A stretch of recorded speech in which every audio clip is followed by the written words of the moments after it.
Алла яғни бұл жерде бізге сауапты үйіп-түйіп мүмкіндік беріп қойған ғой. 5 уақыт намаз. Әр 5 уақыт намаздан кейін шамамен жаназа оқисыз, оның сауабын тағы елестету қиын.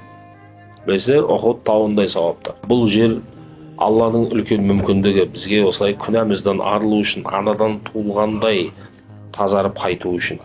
Алла Тағала бізге керемет мүмкіндік берген.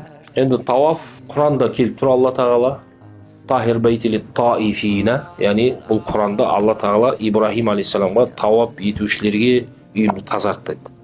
Бірақ бұл жердегі тазалық тек қана материалдық емес, рухани. Түсінікті? Рухани.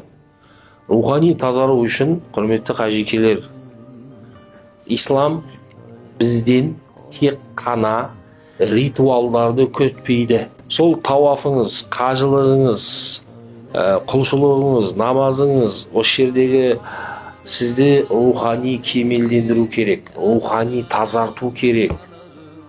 Сенің туа біткен, жүре бара тапқан, қоғамнан алған, геніңнен келген кемшілік қателіктерің бар ма? Содан арылу керексің.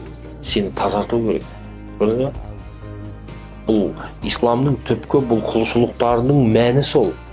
Сол үшін де қажылықты айтқан кезде Алла Тағала «Фәлә рафаса, вәлә фусуқа, вәлә жидаля фил хаж». Қажылықта азғындық, арсыздық, талас тартыс, жаға жыртысу, ұрыс керіс жоқ дейді. Көрдіңіз бе? Сен рухани тазалану керексің. Сен 100 рет қажылыққа келе бер, бірақ сен мына жақта тіліңмен, қолыңмен өзге адамдарға, көршіңе, басқа мұсылмандарға зияның тиіп жүрсе, жағдай қиын. Өзгеріс болу керек сенде. Түсінікті?